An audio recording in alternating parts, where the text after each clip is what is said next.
Hello guys, நாம் இன்றைக்கி எங்கே வந்திருக்கோம் பார்த்தீங்கன்னா த பிக் பார்பிக்யூ வந்திருக்கோம். இது எங்கே இருக்குதுன்னு பார்த்தீங்கன்னா ஓஎம்ஆரில் துறைப்பாக்கத்தில் இருக்குது. நாங்கள் பார்த்தீங்கன்னா டீம் லஞ்சு தான் பிளான் பண்ணியிருந்தோம். எங்கள் ஆஃபீஸ்லேருந்து எல்லோரும் வந்திருந்தோம். கிட்டத்தட்ட ஒரு 42 பேர் வந்திருந்தோம். இதெல்லாம் தான் எங்கள் டீம். இதான் உள்ள இன்டீரியர்லாம் எப்படி இருக்குன்னு பார்த்துக்கோங்க. பட் ஃபுட்டு எல்லாமே ஒர்த்தான்னு கேட்டிங்கன்னா எங்களுக்கு ஒர்த் இல்லைன்னு தான் தோணுச்சு. அதெல்லாம் நான் வரிசையாக சொல்கிறேன். நாங்கள் வந்ததும் பார்த்திங்கன்னா எங்களுக்கு வெல்கம் ஜூஸ் கொடுத்தாங்க. அது பார்த்திங்கன்னா அருகம்புல் ஜூஸ் மாதிரி இருந்தது. ரொம்ப டேஸ்ட்டாலாம் ஒன்றும் தெரில. அது மாதிரி உட்கார இடம்லாம் பார்த்திங்கன்னா கொஞ்சம் கம்ஃபர்டபுளாக இல்லை. இதுதான் நம்ம ஜூஸ். நம்ம இதை டேஸ்ட் பண்ணி பார்க்குறோம். ஓகே, அப்புறம் பார்த்திங்கன்னா இந்த சேட் ஐட்டங்கள் வச்சுருந்தாங்க. இது பார்த்திங்கன்னா பானிபூரி, தகிபூரி மாதிரி இருந்தது. ஸ்வீட்டாக இருந்தது. ஓகே தான், நல்லா இருந்துச்சு. அப்புறம் பார்த்திங்கன்னா நார்மலாக இந்த கார்ன், பொட்டேட்டோ இந்த மாதிரி ஐட்டங்கள் வச்சாங்க வெஜிடேரியனில். அப்புறம் பார்த்திங்கன்னா வெஜிடேரியனில் தந்தூரி ஐட்டங்கள்லாம் வந்துச்சு. இதில் பார்த்திங்கன்னா கார்ன், வாட்டர்மெலன், பைனாப்பிள் இதெல்லாம் வந்துச்சு. இதில் பன்னீர் வச்சுருந்தாங்க. பன்னீர்லாம் பார்த்திங்கன்னா அதிகமாக தரலை. நம்ம கேட்டாலுமே கொடுக்க மாட்டாங்க, லிமிட்டடாக தான் வச்சுருந்தாங்க. அப்புறம் பார்த்திங்கன்னா ஹனி சிக்கன் வந்துருந்தது. ஓகே, ஹனி சிக்கன் கொஞ்சம் ஓகேவாக இருந்தது. மற்ற ஐட்டங்களை கம்பேர் பண்ணும்போது ஹனி சிக்கன் ஓகேவாக இருந்துச்சு.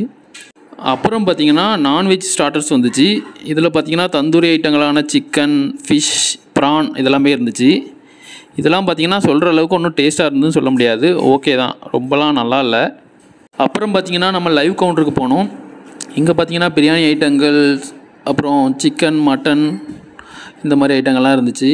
பாப்கார்ன் எல்லாமே வச்சுருந்து. இதில் பார்த்திங்கன்னா பிரியாணி ஓகேவாக இருந்துச்சு. கொஞ்சம் மசாலாலாம் போட்டு நல்லா இருந்தது. ஓகே தான். அப்புறம் எக் கிரேவி வச்சுருந்தாங்க. எக் கிரேவி நல்லா இருந்தது சாப்பிட்றதுக்கு.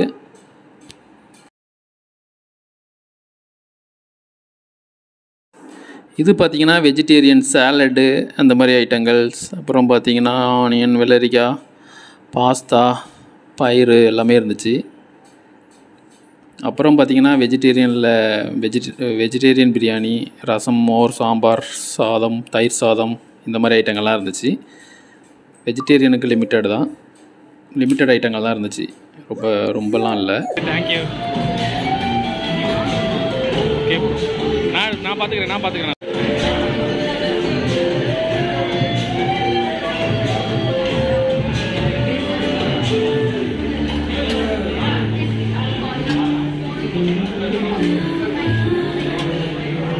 இதுதான் நான் சாப்பிட்ட ஐட்டங்கள். அப்புறம் பார்த்திங்கன்னா முயலும் ஆக்டோபஸும் லைவ் கவுண்டர்லேருந்து வாங்கிட்டு வந்தேன். அங்கே லைவ் கவுண்டரில் பார்த்திங்கன்னா கூட்டமே இல்லை. அப்போவே தெரிஞ்சிருக்கணும் நம்ம அந்த சைடு போயிருக்கக்கூடாதுன்ட்டு. முயலும் ஒன்றும் இல்லை, சாப்பிட்றதுக்கு நல்லாவே இல்லை. ஃபைனலாக மொஜிட்டோ இந்த மாதிரி ஐட்டங்கள்லாம் ஆர்டர் பண்ணாங்க. அதெல்லாம் பார்த்திங்கன்னா தண்ணி மாதிரி இருந்துச்சு. அதோட ரேட்லாம் 150 ரூபா, 200 ரூபா. அதெல்லாம் ஏன் ஆர்டர் பண்ணோன்னே தெரில.